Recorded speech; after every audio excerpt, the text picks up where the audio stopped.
Gonna go into Twitch. We're gonna give it like 5 minutes. That cool? Okay. Yeah. Yes. All right.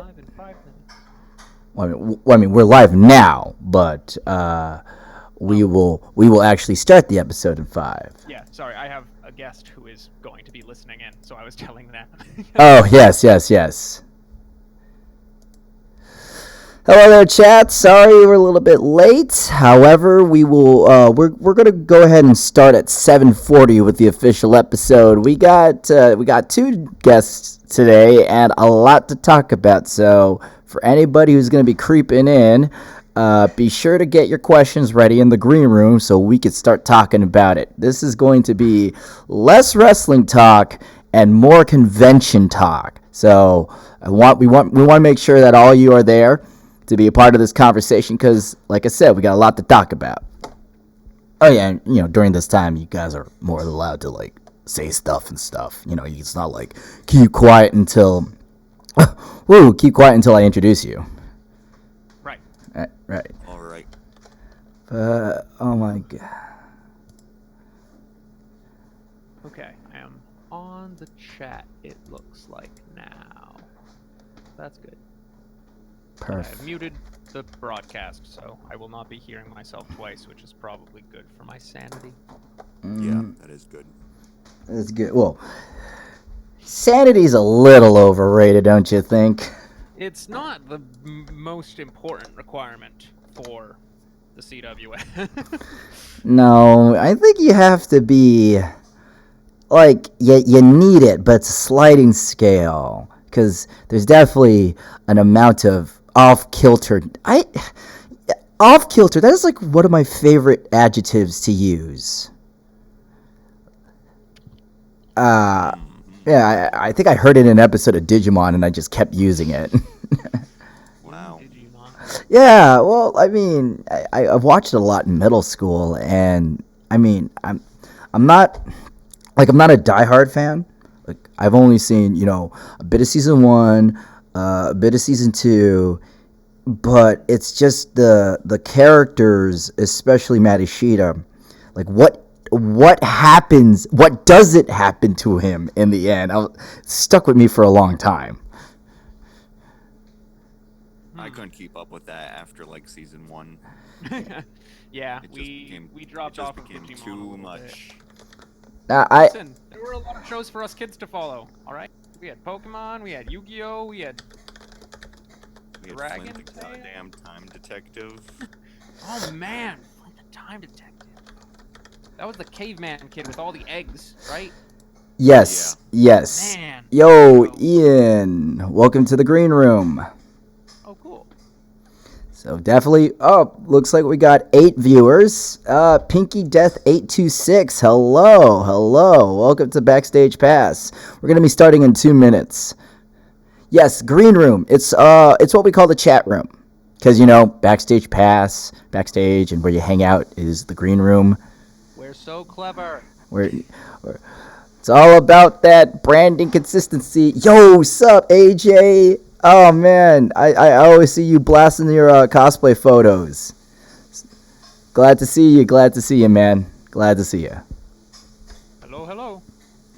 Oh yeah, should we introduce ourselves? No, I mean, there's going to be there will be a formal introduction.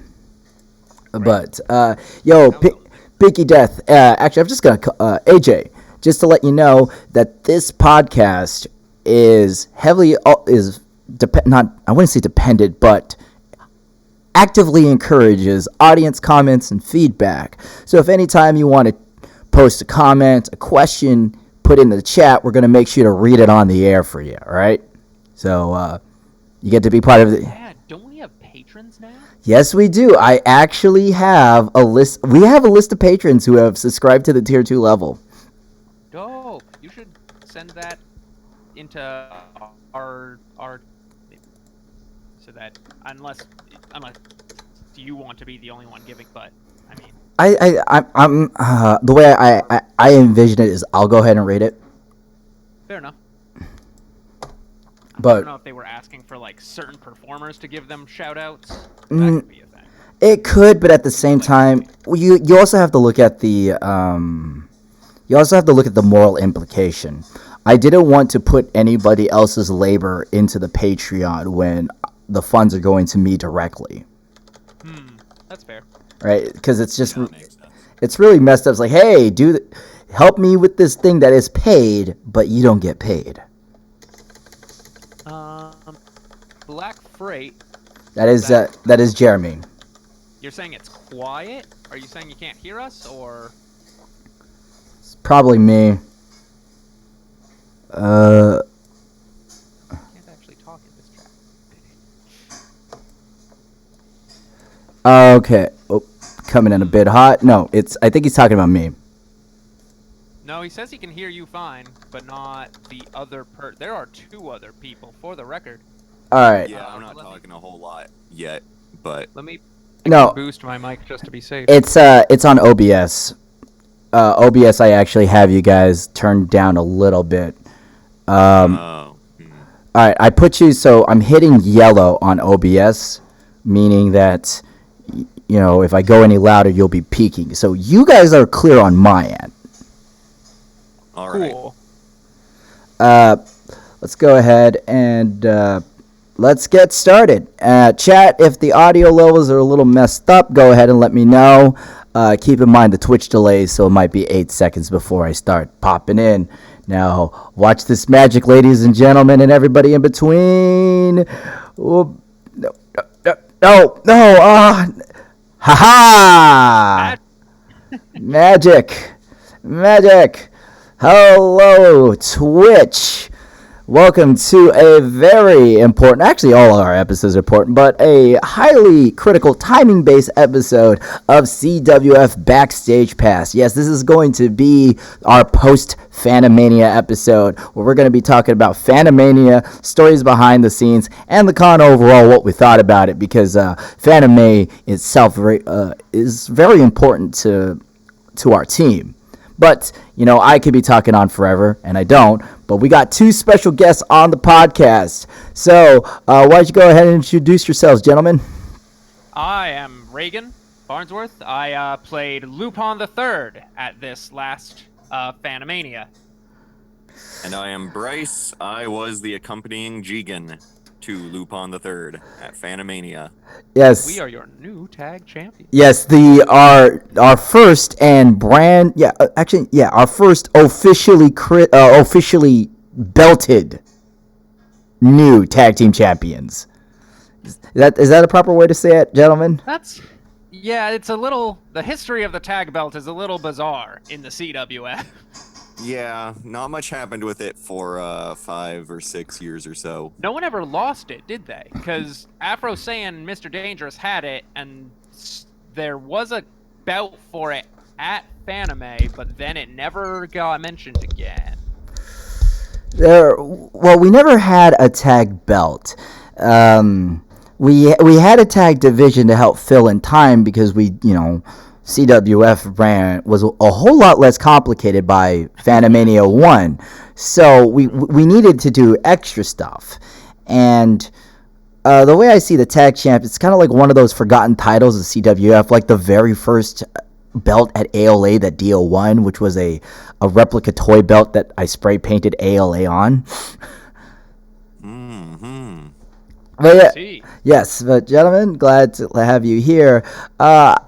I gotta say, Reagan, about a little tidbit about Reagan for the die-hard CWF fans who like to really follow us, is an interesting tidbit of Reagan. I'd say he's probably the performer with the most christening performances. Like we joke about Reagan being the performer who launches the most shows outside of Kevin and myself.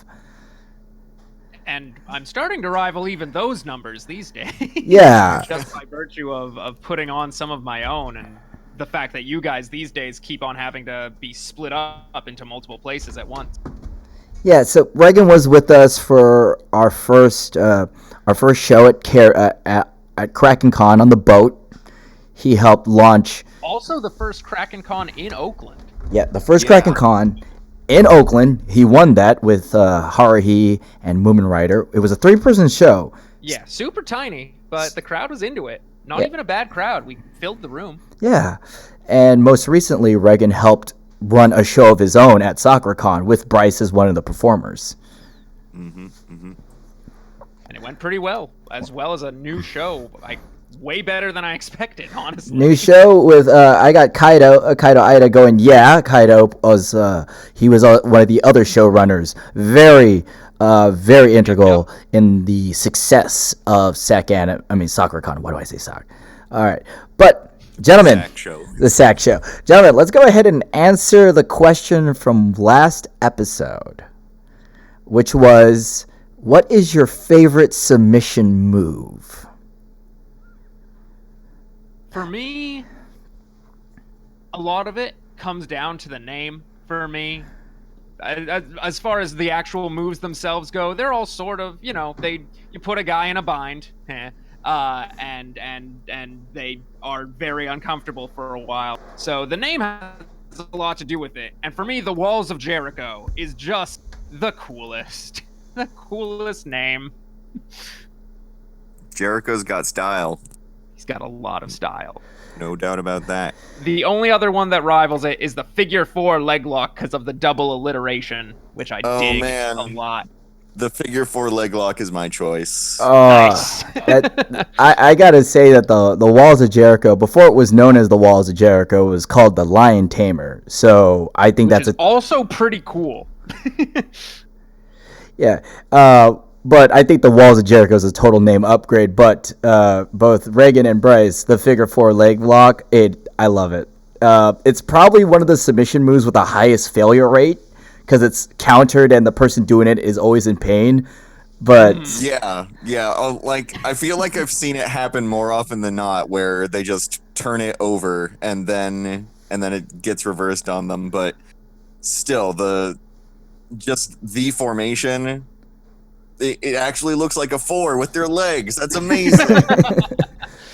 Might be most submissions can't be reversed that smoothly. I feel like so that might have something to do with why it so often fails. Well, it's not so much that, but it's so much like when submission moves are reversed, it's usually they just get out. The Figure 4 is one of the very few submission moves that actively damages you when it's countered.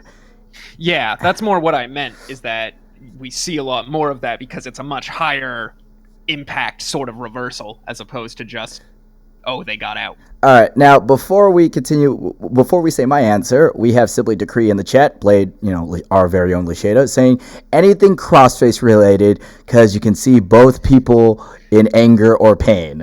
I think an honorable mention is John Cena's STFU because it looks like John Cena is in more pain than the person he applies the move to. Like he's always screaming like, ah! But for me, I would have to say that my favorite submission move is the camel clutch. Yeah, the camel clutch, just for some reason, I don't know how, it just ended up being the submission move of every evil foreigner, but it's just one of those submission moves where it looks like you could actually do it in a fight. Provided somebody lets you crawl on their back and lift them up, but I don't know, I just really, really like the camel clutch. I can't say why, but it looks painful, it looks easy to apply, it's hard to mess up. So that's my answer. It's a classic for sure. It's a classic. Yeah, very straightforward compared to a lot of submissions also.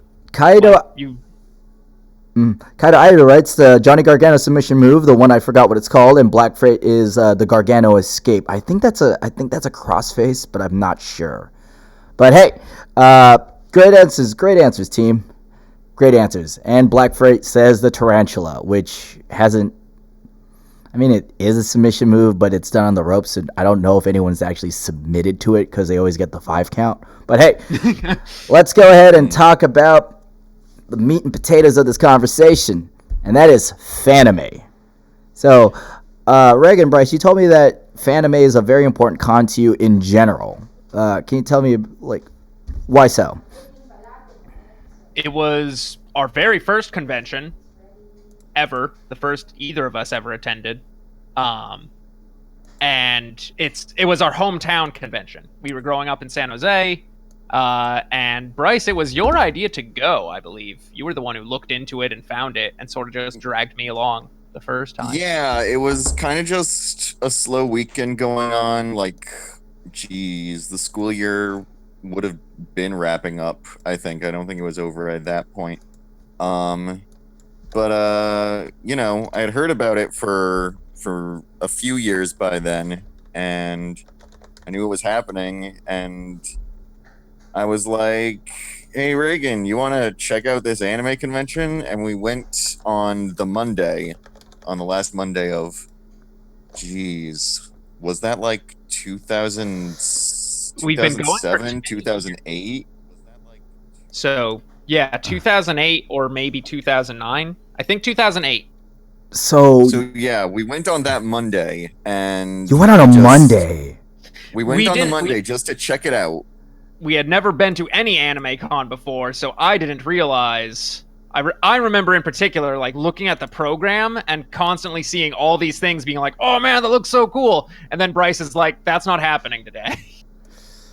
Yeah, and we just saw so many of the cool things that had gone on that weekend, because it was over by that point, of course. And we're like, okay, we got to do this next year, and we've done it every year since then. Yep, never missed a year, and I'm not planning to start anytime soon.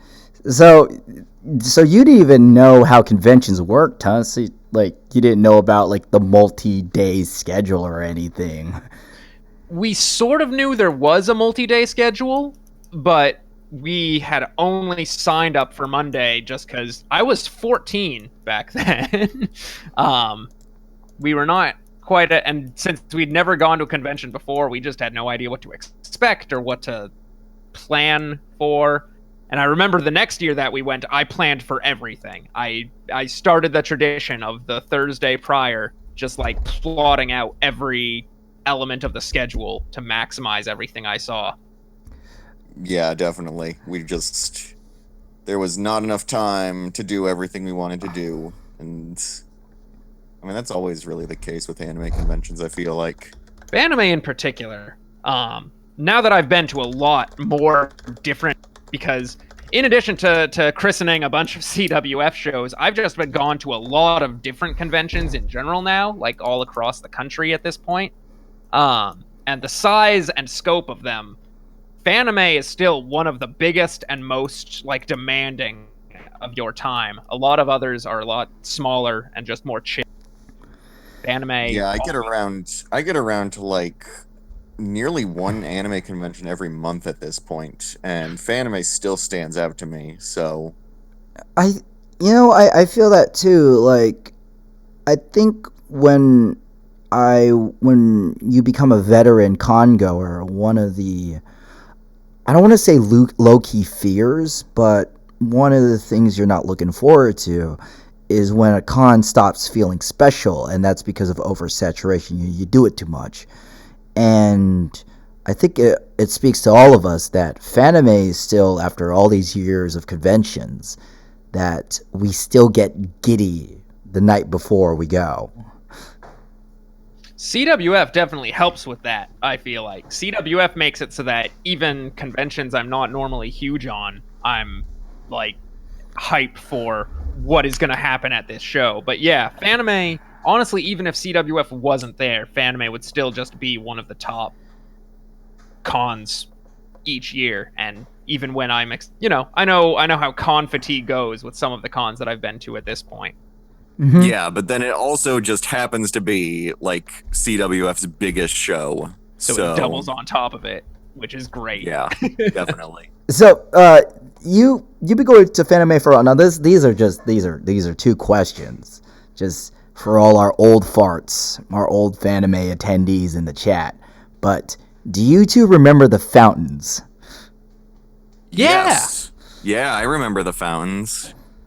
I miss the fountains. Yeah. I remember the weird feeling of going there the year the fountains were gone and being like, The fountains are gone. Oh God, remember that? It was a really awkward year because the fountains were gone and it was just replaced with like this kind of farm dirt patch, so it looked like Animal Crossing or something.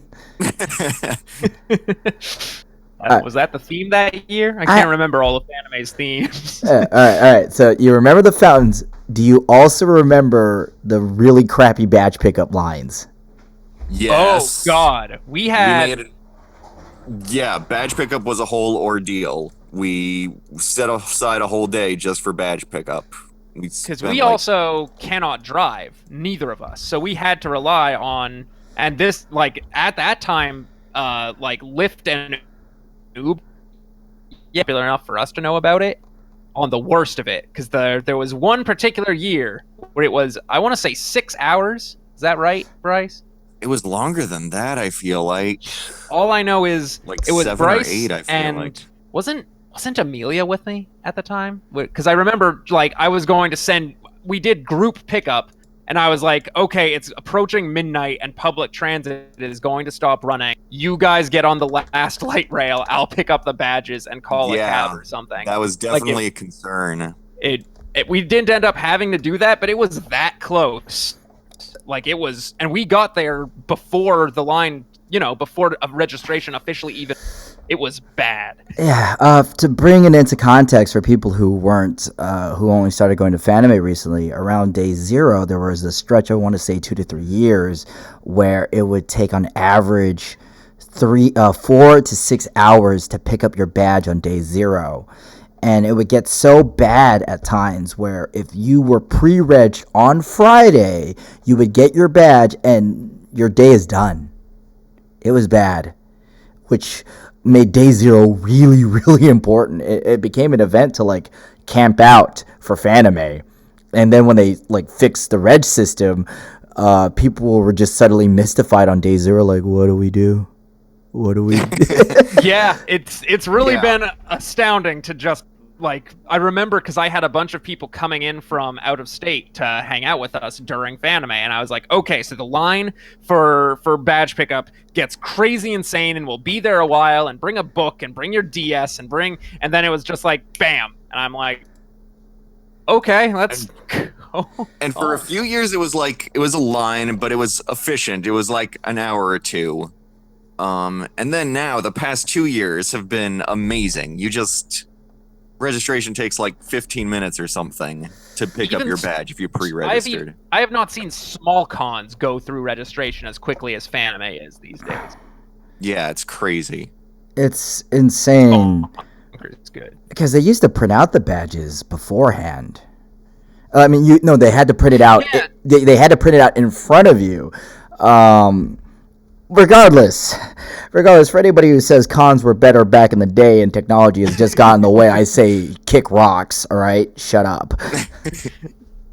I mean, maybe some things were better back in the day, but the line registration definitely is not one of them. Yeah, definitely don't miss that, and it's super...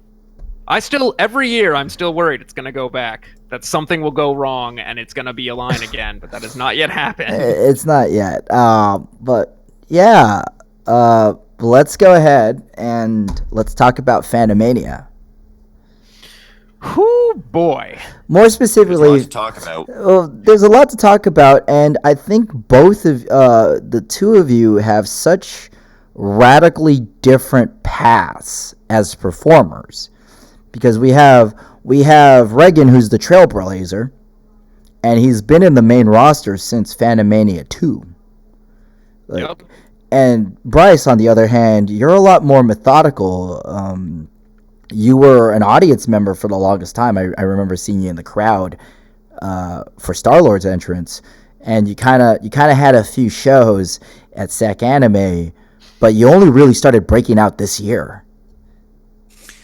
Yeah, kinda. I had a couple shows at Sac Anime, and then even after those, I took like a really long hiatus, and then I came back with a few new characters, and now I feel like I've found my momentum, so I'm gonna keep it going. Before I talk about Reagan and Reagan's trailblazer tendencies, can can I talk about your mundus operandi of why you wanted to take it so slow? Was it because was this just like you were a little unsure, or was this kind of like you testing the waters if this was something you really wanted to do? There are a few aspects to it. One of them is definitely that CWF is very counter to my personality type. I am not a performer by nature. So it's really out of my element to get up on a stage in front of people and to do what my brother does pretty naturally. Then besides that, it was just for a long time there was just like a shortage of like, what characters do I want to do? What characters can I do? If I want to do this character, how do I actually get the cosplay and everything together? So there were some of those like more technical challenges, but I feel like I have kind of a stable of characters at this point. So because you have three, you had three, and two were in active circulation. Actually, no, you have three.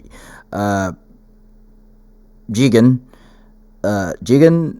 Shaggy. Whenever Lupin's around. Yeah, Jigen with Lupin, Shaggy, and you debut Tuxedo Mask at SakuraCon. So you've been landed super well. If he wasn't a heel, I think he honestly might have taken the finals. So was there an internal change with you that did you actively choose this year was going to be your year? Or was it all just kind of pieces lined up and that's where the momentum went? It's mostly just pieces lined up, I think. I mean, there's definitely characters I wanted to do and characters I still want to do. It's just, Shaggy was like just a super simple cosplay that I could throw together and I could throw him into the CWF.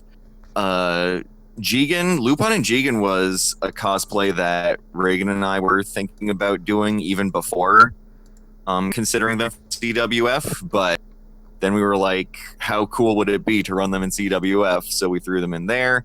And Tuxedo Mask was one. Tuxedo Mask was a cosplay that I wanted to put together for cosplay balls that I do. And I thought, you know what, elitist douchebag Tuxedo Mask is too good to pass up for CWF also, so let's throw him in there. Okay, so it was just kind of happenstance that you found out where you are. Pretty much, yeah, and just getting more comfortable with cosplaying in general, getting the costumes and wearing them and all that. All right, now we'll put the focus on you, Reagan. Sure. You've pretty much, your career has been, it's like if this was a marathon, the starting pistol went and you just started sprinting and you never slowed down. Is that an accurate way to describe how your journey? There was some period of ramp up because it was Fanimania 2 and then it was Krakencon, right? I believe my next show wasn't until Krakencon, and then I decided let's do Kyoma at Fanimania 3. Because I was originally he was only going to be doing one show, I think, because he didn't even make it to semifinals. And so I was thinking of putting him down. But regardless, there was some ramp up, but I just started going to more conventions in general. So I've just been constantly looking for new conventions. And so each time CWF is going to a new con, I'm like, oh man, a new con. Also CWF. Why not both? So yeah, I just keep picking up and going wherever CWF goes, partly as an excuse to try out new conventions. And then if I like it, which I usually do, I tend to want to add it to my rotating stable. Like MagFest, which now I have to go to. You almost sound regrettable that it was a lot more convenient back when I was on the East Coast.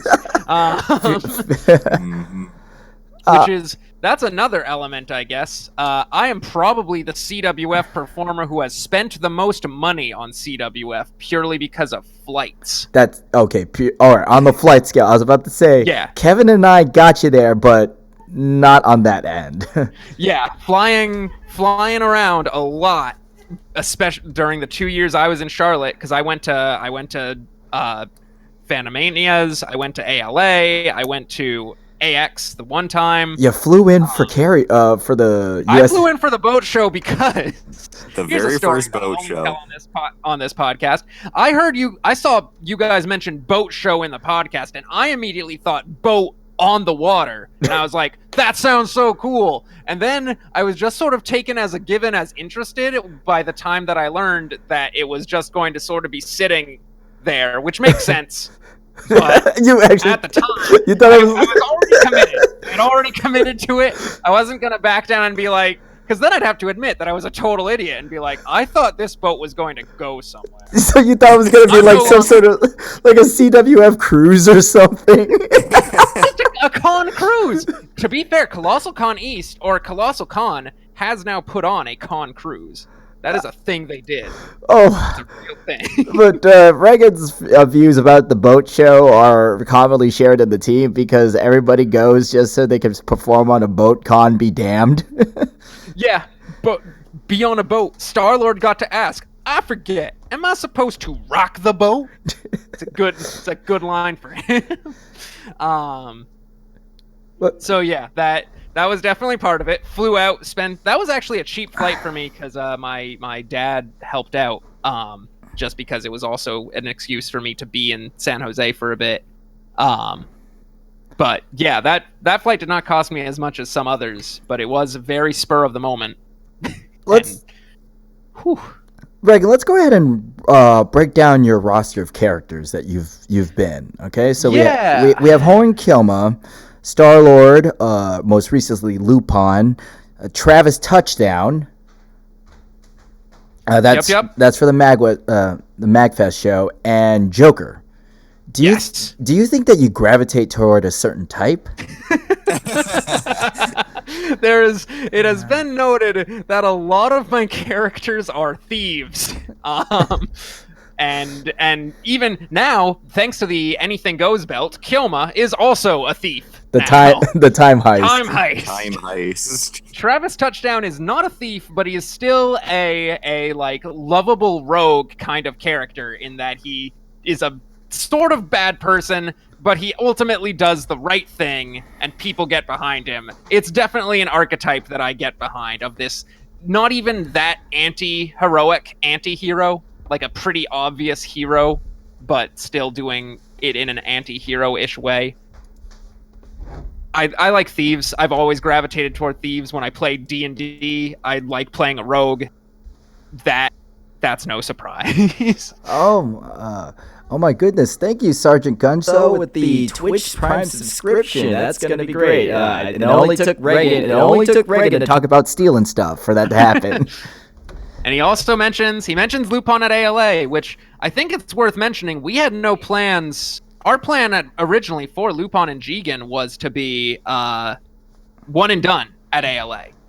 ALA was a weird show. Bryce and I mostly remembered it for being for re-electing champions, for repeat champions, and just being a weird time slot and a bizarrely small crowd for like our initial show, for where CWF began. And so we were thinking, let's try out Lupin and Jigen.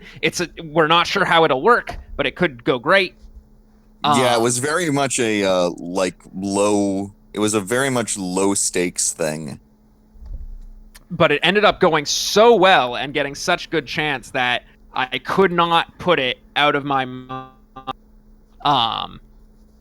And so when the tag division was re-announced, we have to do this. Part of this. Yeah, I want to talk about the Lupin characters a bit. Please do. Just because when it comes to characters in the CWF, right? There are memorable characters like Freaky Fish, Dio, Efrasan, but there's also, I like to say, important characters.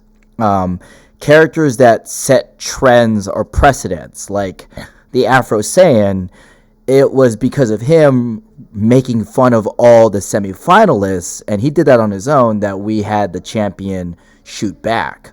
Or wow. Mm-hmm. yeah, that's kind of the tradition at this point. Yeah, that was him. Or Little Mac, Little Mac's important because he was the first retention, thus showing everybody who watched the show that a champion can hold on, showing he added a lot of continuity with like appearances at other shows and stuff like that. So, and of course, he was the first Yen in the Vault victim. He was the source of the Yen in the Vault. Yeah. But I might be jumping the gun a little bit, but I think that the Lupin thieves might be in that echelon, Lupin and Jigen, just because the fact that their inclusion helped move the tag division forward. Because for the longest time, because the longest time I personally resisted the idea of a tag division, just because shows have been running tight and there's a lot going on. But ALA was part of a long chain of really good duo acts that might as well be teams. Pop Team Epic, that's true. Wario and Waluigi, and then ALA had Blues Brothers. Don't forget Blues Brothers. Blues Brothers, who we consider like the gold standard of Team Sync. Not to say that you guys aren't it, but I do want to talk about an underrated element of your act, and that's your chemistry. Like, everybody says, oh my god, they're so great, their lines are so great, but what really puts you two over is your chemistry and how you work well together. We are brothers. We've had some practice. True, but at the same time, there wasn't a precedent of you two performing together. You haven't even been in the same show together. Not in the CWF, but come on, we've been performing together for how long have you been alive, Reagan? 24 years. Oh yeah, that's right. We've been performing together for about that long. Whether it's like trying to get stuff out of our parents, or co-op gaming, or just surviving group social functions together with definitely total strangers. We get along a lot better than a lot of siblings do, as far as I understand it, at least. And we have often been told that when we're together and speaking, everyone around us ends up feeling like they're somehow being left out of a conversation, just because we obviously, growing up together and everything and having the same interests that we do, we have more inside jokes than anybody. And that has bred a sort of just intuitive understanding of where the other is going with something. And I think some of that shows because normally in a podcast, I have to field my question to one guest or another. But here I'm asking both of you the same question collectively, and both of you are equally inputting the answer. I do talk more. Yeah. I've learned it's better to just let him talk for the most part, and then get a word in when I can. That's something I want to cut it, because I don't think Bryce would ever say it. But I pushed heavily for him to join CWF all along, despite his less of a tendency for performing. Partly because he has always been a critical factor in my writing, for my characters. Because Bryce, if nothing else, is one of the best opportunists when it comes to a zinger that I've ever seen. He doesn't talk nearly as much as I do. I go for a shotgun approach and just talk as much as I can, and something will stick eventually. But when Bryce gets a good line in, it's really strong. Yeah, I definitely come up with ideas, and I'm not always the best at delivering them, but a lot of our solid Lupin bits, it was my idea to end on the posing, for instance, for the Lupin and Jigen act, and I was like, we have to do this, and obviously when I told Reagan about it, he's totally on board. But actually, Lupin and Jigen, that was my idea to begin with. Yeah, doing the cosplays time was your ago. idea. I'm not sure if it was just. It might have been my idea to enter them into CWF. But it was definitely your idea to do Lupin and Jigen as cosplays in the first place. Yeah. But I gotta ask Bryce, as the quieter, as the more reserved member of the two of you, do you find yourself like kind of Reagan's editor? I've definitely felt like that, especially during especially when we were preparing for this performance, the performance, because man, things were really hectic leading up to it, trying to get like some idea of a script and a flow together for what we were going to say during the act. And it was a lot of me just throwing out like, okay, what about this and this and this and this and this and this? Because I know that I don't work with Reagan as often as you do, but if we could describe Reagan's approach to the creative field, the phrase I think of is word salad. Reagan loves to cram everything in as much as possible. Yeah, for sure. I would say that's an apt description. But that's why you cut and you filter and you sift and you find the stuff that's good and the good is there. There's good stuff in what I write. There's just also a lot of other stuff. There is, and like the main problem you ran into with your Joker performance at AX that we kind of analyzed was that you had too much to say. Yeah, and I kept bowling over the audience trying to get through my lines when it's like, they already like what you said, just you don't need to add on to that particular bit. Let them cheer for you. Stop interrupting their chants. And it's something, since then, I pick up on that all the time. Like, during other people's promos, during our own especially, and that's something that I think was really important for us as Lupin and Jigen this year, was that I picked up on. There was one moment, I think it was our first holy shit chant of the night,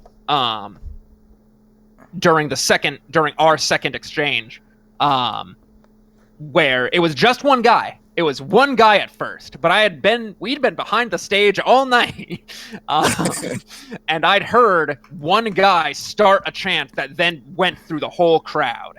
And so when I heard that, I didn't keep going with my bit, even though I had more to say. I let that build up, and it took it away, and and Bryce is a lot better at sort of cueing into those pauses more naturally than I am. Do you think that's the way I figure it is if the crowd wants to say something, that means I don't need to say anything else. So yeah, let them do it. I think it's a really interesting push-pull mechanic as a creator, because both these things make sense, but when you match them up, they clash. Because as a creator, you want to get it's your baby, and you want to get as much as your baby out there, and heaven forbid you leave anything on the table that you think is good. But as an audience member, less is more, especially in wrestling. Like, I can't react to your previous bit because I gotta keep up with what you're saying next, and I don't have a lot of time to process all that really good stuff. Yeah, and definitely a recurring weakness for me that's related to, that is part of why I had too much material for Joker, is that I'm always very heavily personally invested in the characters. Like, I love Lupin, I love Kyoma. Hoin Kyoma, Okabe Rintaro, is probably my favorite character in all of anime. Like, these are characters that I very personally, if not identify with, at least love deeply. And so it is difficult. It's kind of a thing I've noticed in the way that Reagan and I choose our characters is Reagan tends to go for characters he just likes. He goes for his favorite things. Hoin Kyoma is one of his favorite characters ever. Like, Guardians of the Galaxy is one of his favorite movies ever. Persona 5 is one of his favorite games ever. He just goes for the characters because he loves the characters and he wants to do that, and he wants to bring them onto the CWF stage. Whereas for me, the characters that I choose, I don't really have that much of like a personal connection with, but I feel like I can do interesting ideas with them. And like taking Shaggy and going with the brave angle, and Tuxedo Mask and going with the elitist douchebag angle. I find it more interesting to take characters who I might not necessarily have like much of a connection to, but if I can do interesting things with them, that's what makes it fun for me. And it's arguably because of that you can, like, if you were more attached to those characters, it might be harder to do those different takes on them. That is actually, that was the next point I was about to say, is that because Bryce likes to look at the potential of a character, there's this layer of separation that Reagan doesn't have, because Reagan is all about showing what he loves and broadcasting it as loudly and as vibrantly as opposed to Bryce, where it's more about the idea. Okay, so before we move on to talking about Fanimania 6 in general, I wanted to go back to the props for Lupin and Jigen, because ever since you did it at ALA, they just kind of been that's been your wheelhouse, and I wanted to know whose idea was that. Oh, that was mine. That was absolutely mine. My original idea. This goes back to me throwing ideas at Bryce, and he's like, "No, Reagan, that's ridiculous." Where my original idea was to actually, literally steal things from our competitors as we made our way up to the stage. We thought your waifu would be at ALA, so I was going to plan to steal one of his like paddles, Jotaro's hat, thing like. Just all this idea of Lupin as the thief was very important to me, which again is part of my shtick of really wanting to be true to the character, even in the CWF context. But then we announced our no secrets policy, wherein we are more well, not no secrets, but we are more open about who will be in the show in advance from an earlier point in time. Better term is open book policy. Yeah, open book policy. And that has given us a unfair advantage in that now I've already been in the habit of spending ludicrous amounts of money for my performances. Not only have I spent much dollars on flights to CWF, I have spent hundreds and hundreds of dollars on Dr. Pepper just because of Hoey and Kyoma. Handing them out during performances, drinking them, having them for photo shoots. I have spent a lot of money on Dr. Pepper, and I will spend lots more. Product placement works, kid. Product place. But it's not even me being like, oh man, I love that Kyoma loves Dr. Pepper, I want some. It's that, no, people know that Kyoma loves Dr. Pepper, so I need to have Dr. Pepper for them to... But now I do like Dr. Pepper because I freaking have to. I started drinking Dr. Pepper because of Steins Gate as well, so... Yeah, it'd be really hard if like your character loved something, but you ended up just hating it. Oh my god, like if they always eat a peanut butter sandwich and you're allergic to peanuts. Yeah, Ooh, yeah, that'd be depressing. That would be rough. But yes, so the props idea was definitely a me thing, especially because at first we weren't sure how to bring Lupin in a way that was still true to his character. Like, steal the belt, or steal the yen in the vault, steal...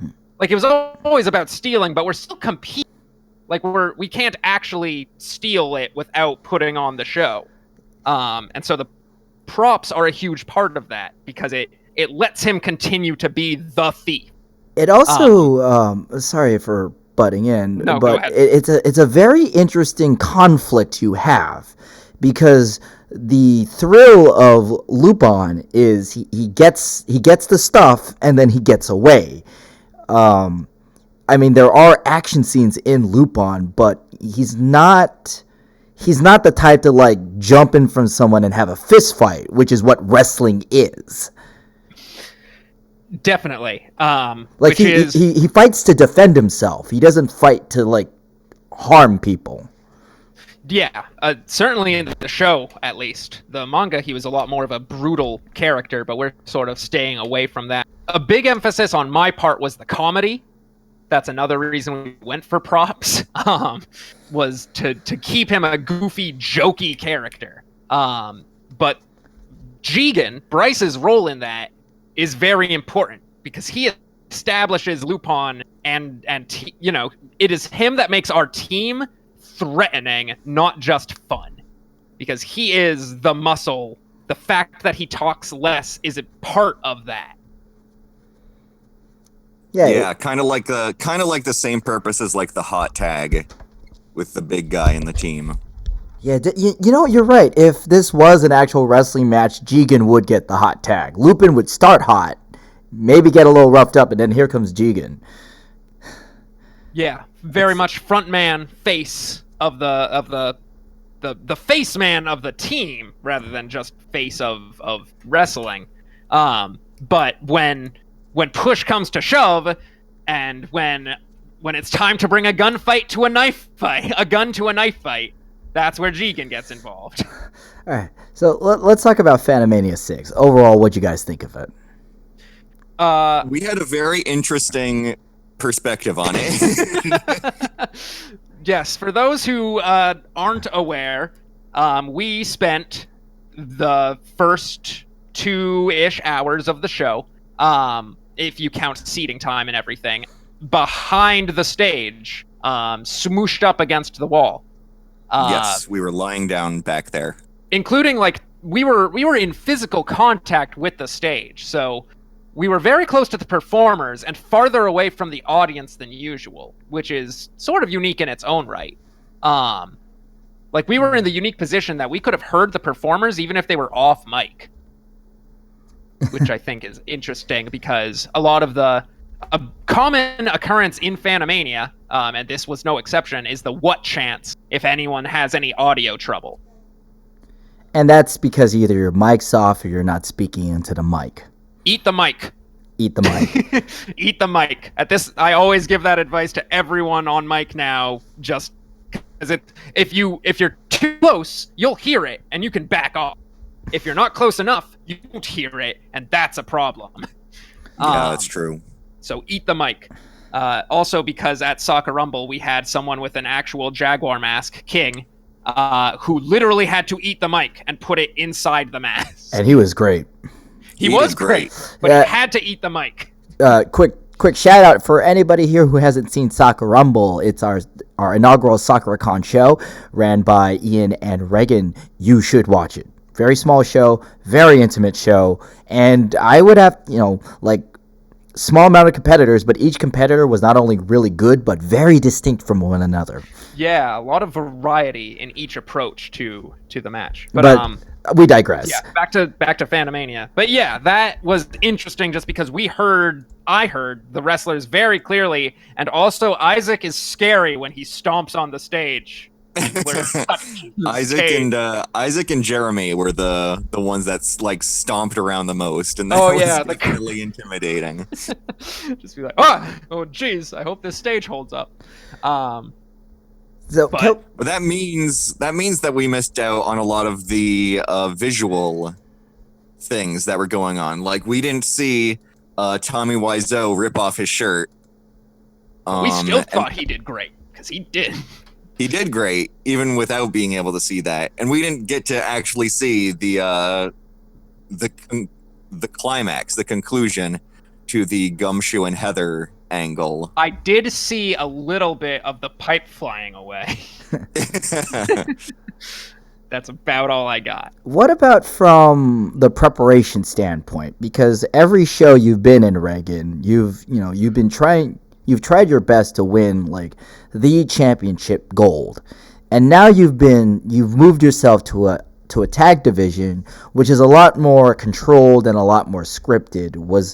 Was this less stressful for you two? Was it kind of like, there's this big weight off my shoulder? How about that process? Not less stressful. Definitely still very stressed. Maybe even more, just because it was now all on this, but it was also still more, for me especially, this was better. It was easier, it played more to my strengths, because my rating is one of my bigger strengths, Travis touchdown notwithstanding. Having a guaranteed single set of opponents means leave nothing on the table. We put everything on against these two guys. Every good idea we have. The only reason we wouldn't use a good idea isn't because we need to save it for the finals or anything like that. It's because it's not as good as other even better ideas. And that plays really well to my own knack for character material. God, see, like the way you talk about that, I feel like that we need as performers to have little stat cards, like I don't know, like writing, improv, body language, and then we would move the little bars in like a video game. CWF collectible cards. When are we doing it? Oh man, look at that!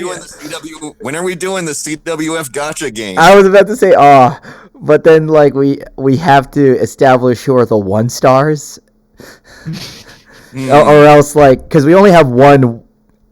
Yeah, we have Mr. Hiki, so yeah, Mr. Hiki for sure. Unless we just make him a unique 0-star, like a starting character. No rating, can't be improved. Or he would be like the fodder character that you get, like if you don't have enough party members because you didn't put enough money in the gotcha. You got to fill your roster with Mr. Hikis. Or you just don't even make him a character, like a playable character, and he's relegated to like your assistant. Oh yeah, that like tells you your tutorial. You're the navigator. Navi. You're navigator. Yeah. Mm-hmm. Ironically, Navi would probably be in there somewhere. But Bryce, I'm sort of curious to your take on how stressful this was, because I feel like I stressed you out. Going back to that conversation, I definitely, obviously going into the whole performance, there was a lot of stress. There always is. You have to hope that everything works out the way you plan on it, and this was your first Fanime on stage, right? It was my first actual performing at Fanimania. That said, I think the Fanimania stage is easier to work with than the Sac Anime stage in the ring. That's a fair point. If only because the crowd is in one direction. The crowd being on all sides in the ring is really disorientating. But anyway, that's kind of besides the point. What really did make it less stressful is the fact that it's just one and done. We just had our tag bit, and we went up and we did that, and we were done. Win or lose, we were done for the rest of the show. And that is a huge load off, because the scariest possible thing that can happen in the CWF is you go up and everything that you plan out doesn't work out and everyone hates you. But the second worst thing that can happen in CWF is that you make it to round 2. Yeah, that's super true, actually. So for any new performers who are interested in coming to CWF, round 2 is a lot of people's Achilles heel. And more often than not, or just as often, when somebody gets into round 2, you'll see one person go, woo, and another person's like, fuck.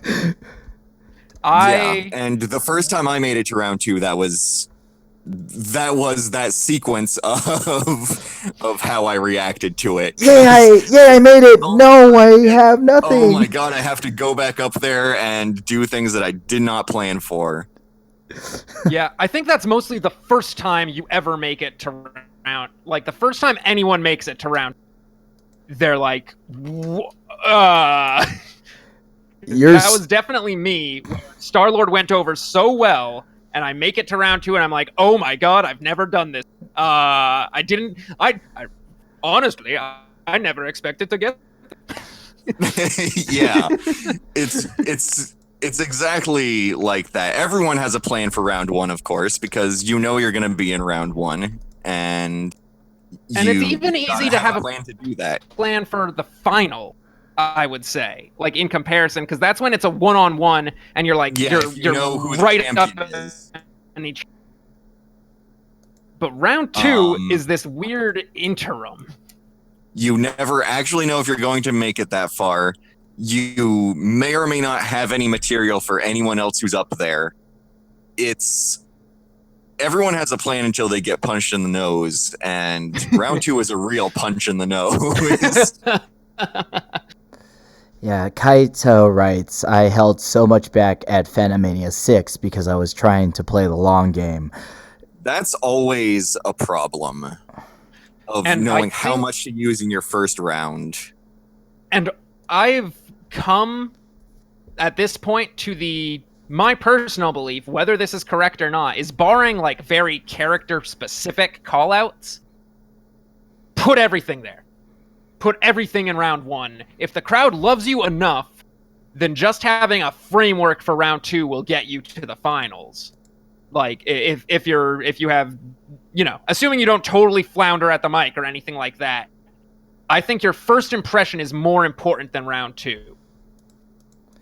Round two is almost like an establishing shot. Can we talk But about... That's my personal take. Can we talk about the heist? Yes, please. Pretty much, I just want to know whose idea was it? Reagan's. Yeah. Of course. Mainly that it's becoming Lupin's trademark to have an elaborate entrance. Yes. This is a problem. Yeah, and we always feel like we have to escalate it with each subsequent appearance. For anyone who missed ALA, I'm assuming most people who are listening to this particular podcast are probably saw Fanimania. But anyone who missed ALA, Bryce entered alone during the theme music. And then when the theme song goes, Lupin III, he gestured behind the desk where I had been hiding the rest of the show. This time, we took that to its logical next level of both of us hiding behind the stage until the music kicks in. Yeah. A little side note, I'm asking these questions as if I never was part of it. I was. And yeah. Part of it was Reagan came up to me and said, we can't just have Lupin politely enter for the belt. That's not Lupin. He has to do something crazy. So it was his idea to steal the belt, and it was Reagan, you're the one who requested this, right? To have the lights go out. Yes. If at all possible, it would be ideal for the lights to go out, because it needs to be a surprise, and because of the way Fanime is set up versus ALA, there was no good way to like pop out impressively without the lights being out first. Which is a pretty big deal because the lights only went out for Dio. That's true. So you listeners, this is the part where we just get to vent and talk about how the amount of planning that went into this stupid heist, which was awesome, we might as well have robbed a bank. It came with diagrams. It came with Reagan and Bryce casing the joint. It came with like multiple angles being covered. It came with a possible dummy announcement, and there were backup plans. There were plans. There were alternatives at every turn. We even looked into getting like night vision apps for the phone because, how do you move in the darkness? Because the original plan was for them to come from behind the screen, where we might have a lot more distance to cover. As it turned out, the lights did not even get that dark. No plan. Bryce said, "No, everyone has a plan till you get punched in the face." My personal phrase of that is no plan survives contact with the enemy. And very much in keeping with that, the lights did not go as dark as we expected.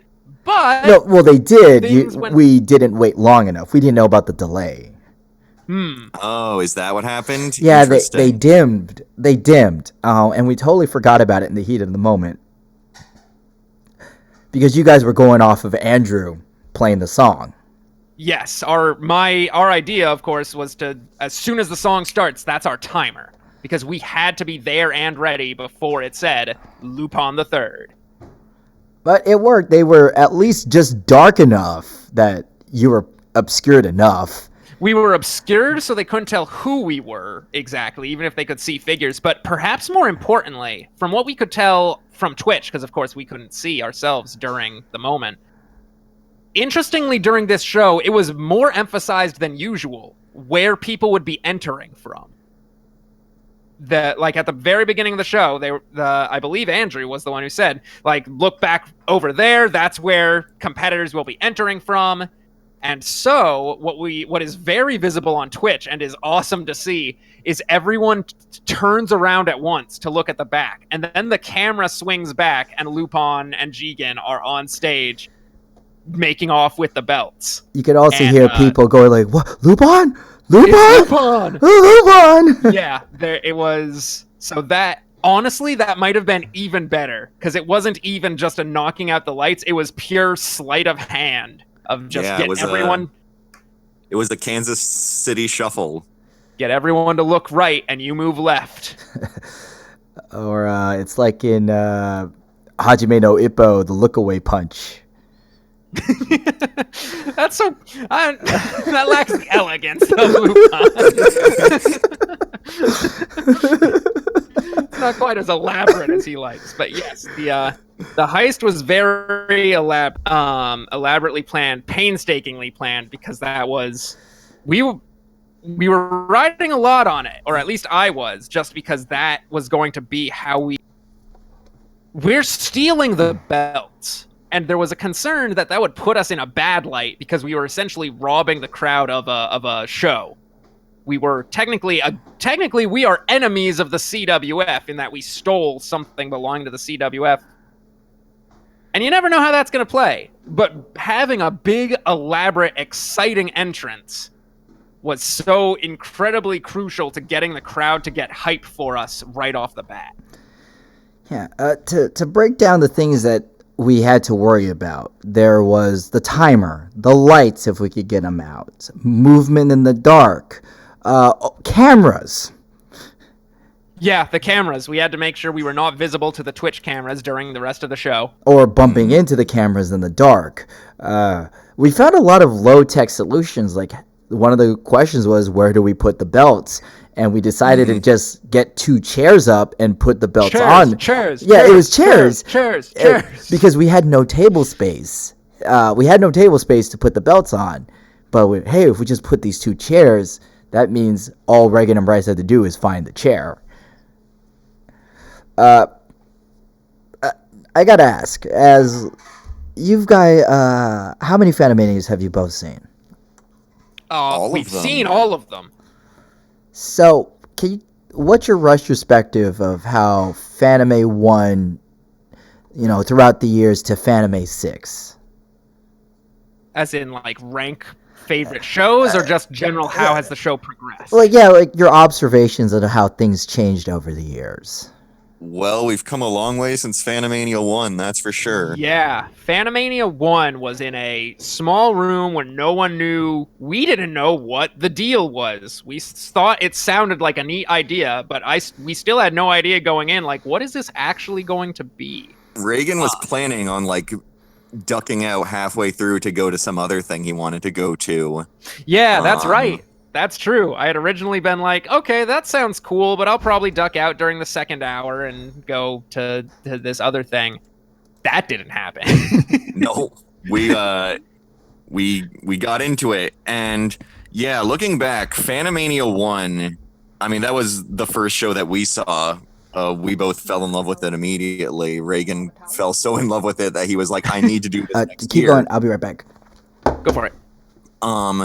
But yeah, it was really important that it was as good as it was, because Little Mac was there, Dio was there, Afro Saiyan was there, and those guys, I feel like those guys really carried the show, just because of the semifinals with Little Mac and Dio.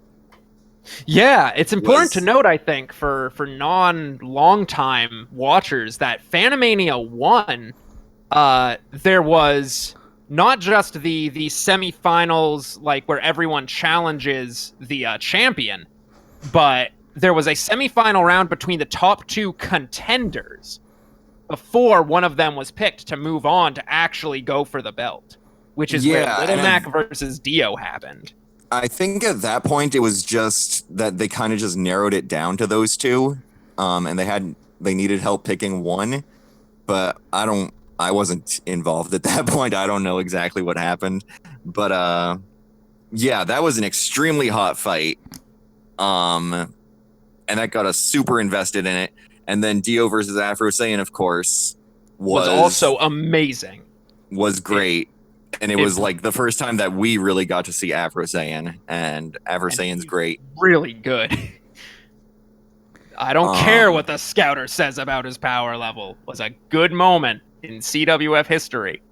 Yeah, it sure was. So that first Fanimania had so many, had such build up to it and had such strong acts, I think is a big part of why CWF is where it is today, just because anyone who was in that room, I can't imagine being in that room and not getting hooked and not coming back next year and not wanting to see more of what these guys are up to. I don't think it's any coincidence that Fanimania is our biggest show. That is not just a stroke of luck as to like con staff and stuff like that. I think that is very specifically rooted in just how amazing that very first show was and how it is not disappointed since. And not to mention, a lot of people at Fanimania ended up being not only competitors but well established names. Like you have Little Mac, who went on to win the belt. Robert ended up becoming the Freaky Fish guy after that loss. Rachel was in that audience too, and she became Pika Libre, our first Blackout champion. You two were in the audience, and it also set up the legend of Dio, the first competitor to. It set up the legend of the tag belts. They were at Animania. Well, the tag titles. There was no actual belts. True, no belts. Tag champions. Yeah, it was like the proto tag. Sergeant Guncho writes, I think it also plays completely into the Fanime vibe of by fans for fans. So, we go from 1, and now that have you two watched number 6 all the way through? Yes. I have, yes. Okay, we both have at this point. Yep. So, coming from 1 and now watching 6, like, how does that make you feel? The game has changed considerably. Yeah, and for sure. There are even some elements that I sort of miss. I feel like there was a closeness in Fanimania 1 during that final round that with a stage that big and a crowd that large, you will never be able to emulate again. And that's a totally good price to pay in order to get more people to see the show and be part of the experience. But there really was something to being that close to Dio and Afro Saiyan duking it out, where it felt like we really were, at least I felt like, personally involved in their fight. And so that is something. But of all the Fanimanias in between 1 and 6 I feel like has been our strongest coming back around to that in a way. It felt tighter, closer to the audience, it had more fanfare and more like planned out bits than ever, but it also felt more like in sync with what the audience was looking for. What about you, Bryce? Yeah, 6 was a great show for sure. We operated really smoothly, and so many people put on fantastic performances there. Geez, it's really hard to even like look back at past Fanimes and pick out which one was which again. Which one was the one where Little Mac won? Which was the one where Super Mario won? Which it's hard to like piece out which one is which, but I feel like overall it's pretty much just been steady improvements one year after the other. There may have been certain moments that like stood out to me more in past Fanimes. I think the last Fanime that I was a member of the crowd, I think it was Fanimania 4. I cannot remember, but the one where it was a triple threat for the semifinals. God, who was it? I think it was Super Mario, Gladio, and Jotaro. Yeah, I was a member of the crowd during that semifinal, and man, I was scared because it got so loud. Everyone had their guy who they wanted to see make it to the finals and win. That was insane. It was like warring tribes almost. Yeah, I'm not sure. Yeah, we had a romance of the three kingdoms there in like 5 minutes. That was amazing. I'm not sure that moment will like ever be beaten for me, just as a member of the crowd there. But it's all been good. We've had good shows every year. Who are you rooting for? At the time, man, it was a struggle. It was a hard time deciding, but I think ultimately by that point I was with Super Mario. I was like, this guy's been at it for a while. I think it's his time. And it turns out it was his time. It was like our own little Kofi Mania. But what about, let's talk about Fanime. I mean, we talked about it before, like we reminisced on the good old days, but outside of CWF, okay, what makes the con so special to you besides it being your first? I mean, for me in particular, a lot of unique experiences came out of even just that very first Fanime, and certainly the one after that in particular, because I actually met the Twilight Knights, who used to run the dojo back when we first started attending Fanime. They were the people who put on a lot of the weapon demonstrations, if anyone remembers that. Yeah. They did archery a few times. Self-defense, sword fighting. The guys in the berets. Yep. They were usually the door guards also. And I met them at the Boffer sale on Monday because I was like, ooh, foam weapons. That sounds cool. And they were like, well, we sold out, but you can come pick some up at our next meeting. And they, of course, were based in the Bay Area. And I joined them because of that. And that was like several years of my life that I spent with them and attending Fanime as part of that group and helping to run the dojo. I met girls that I dated through Fanime. It of course was that jumping off point for, it's sort of been the standard by which I've compared all other conventions. And this is something that we in the CWF have been talking about a lot, of just how conventions are getting more and more industry. But Fanime, while it's still following that trend, is doing it a lot less jarringly, let's say.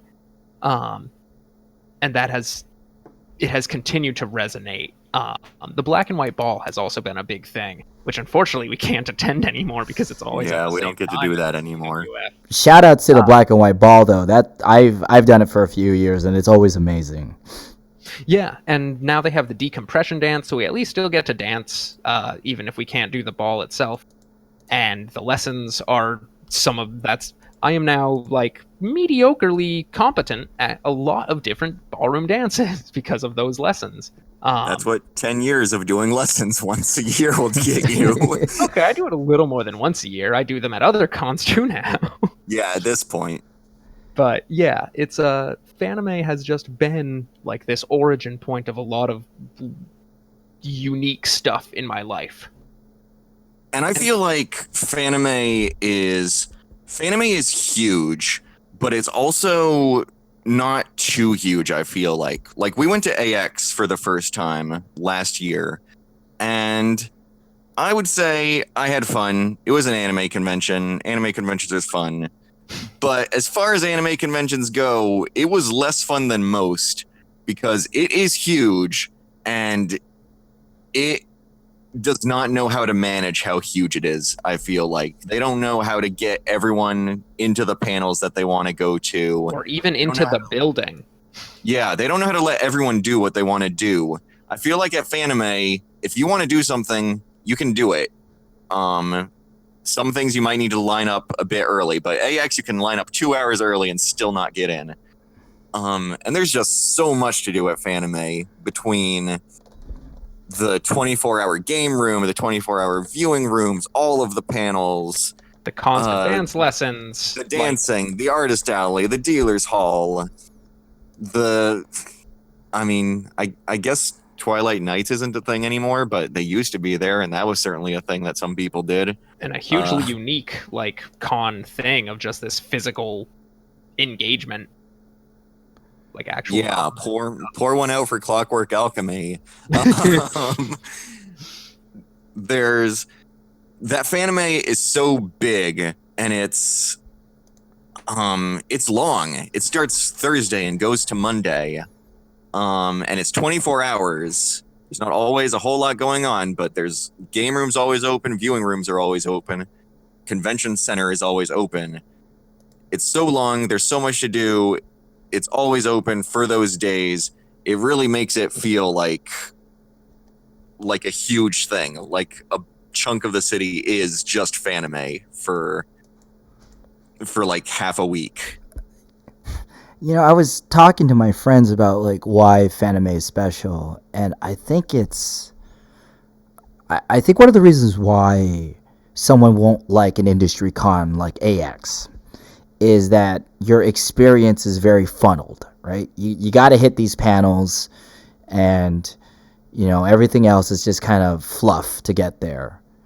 But for me, Fanime is wide enough that there is a lot of variety, but loose enough where you could have 3 people walk into Fanime and they could carve out their own adventure and walk out with different experiences. Where something like that's more industry based is a lot more homogenized. You know, you gotta, it's these guests and these concerts and these autograph panels and everybody, and what mainly differentiates them is which guest and which autographs.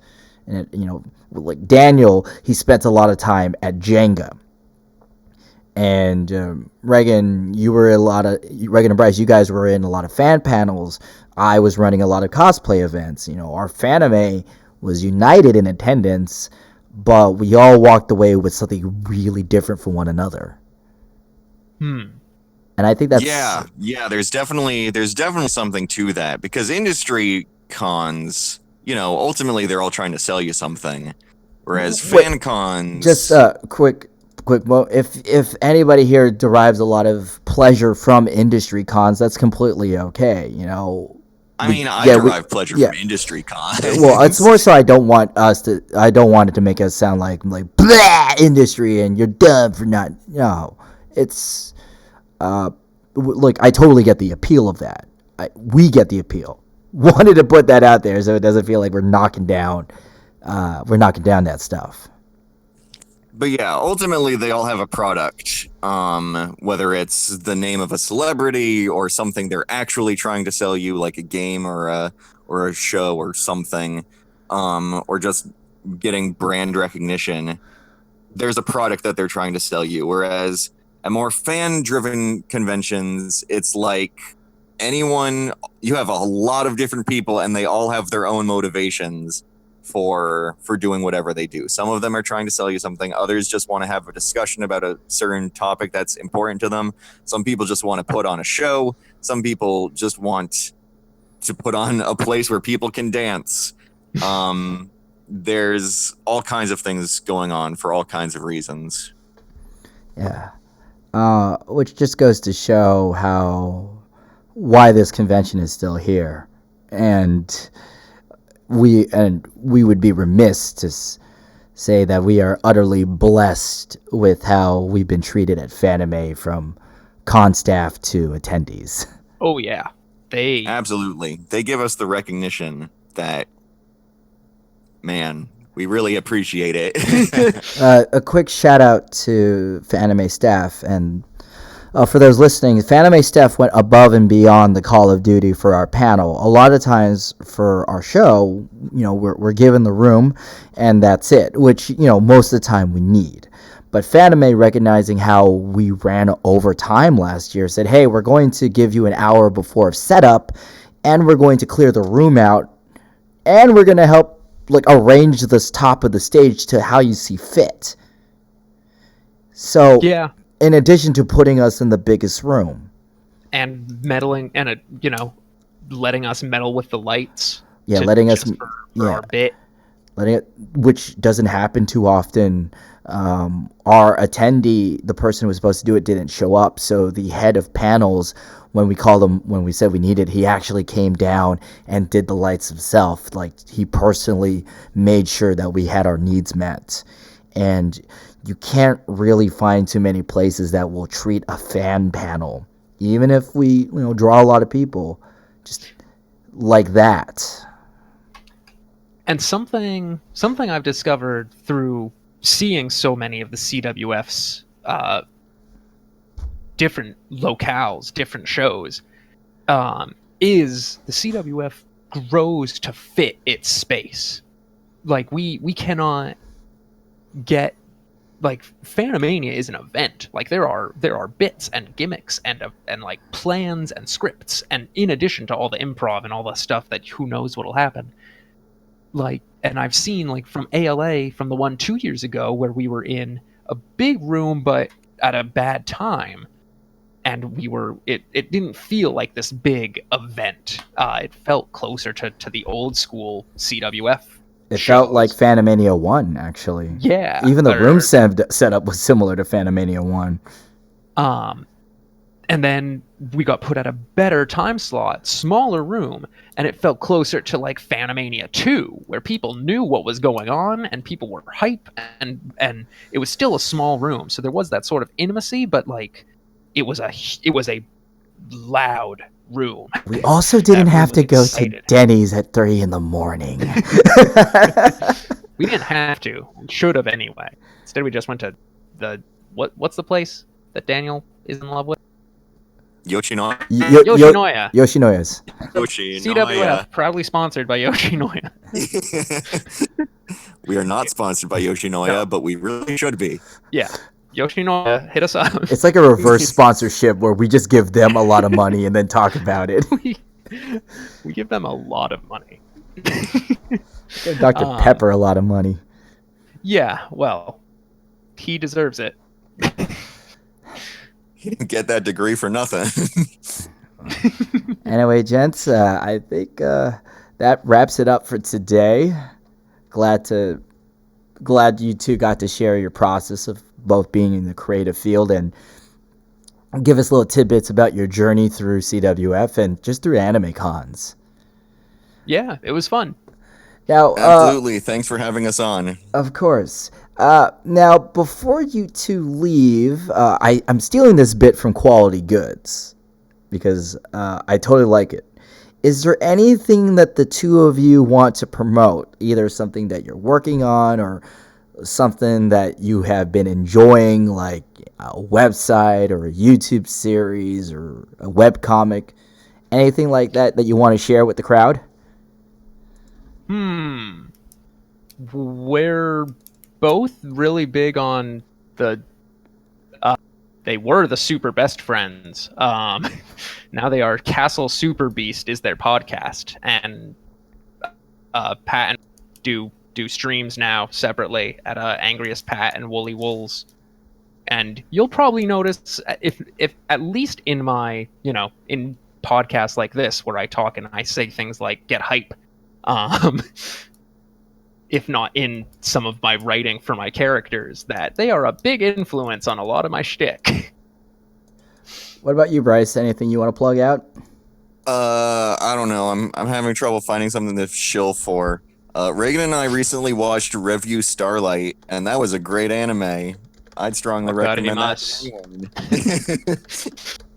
Oh, here's sort of something. We put on a panel at Fanime.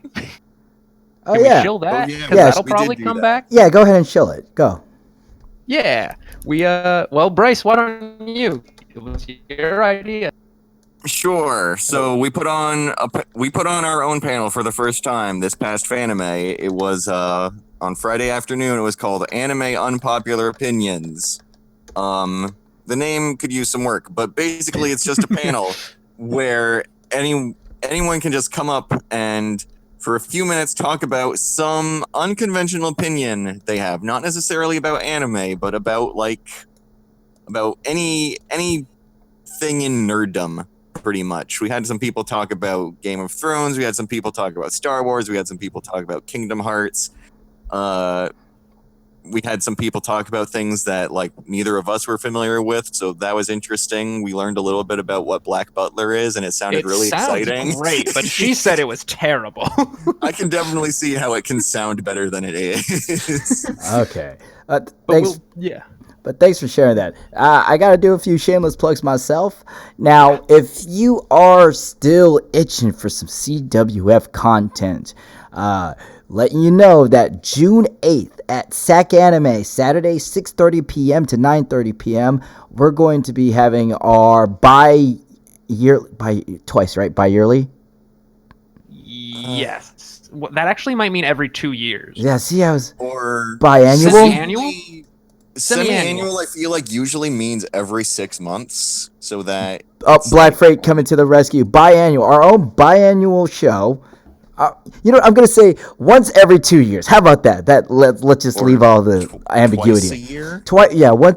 Twice a year show where we collaborate with SPW at Sac Anime. It's going to be really great. We've already announced some matchups in the card. There are actually going to be one-on-one matchups. We have Giovanni versus Pikachu Libre, Sailor Moon versus Maddie Shida, and of course, the big one is a tornado tag match with Super Mario and Patrick Fitzpatrick versus Phoenix Wright and Scoot Robinson.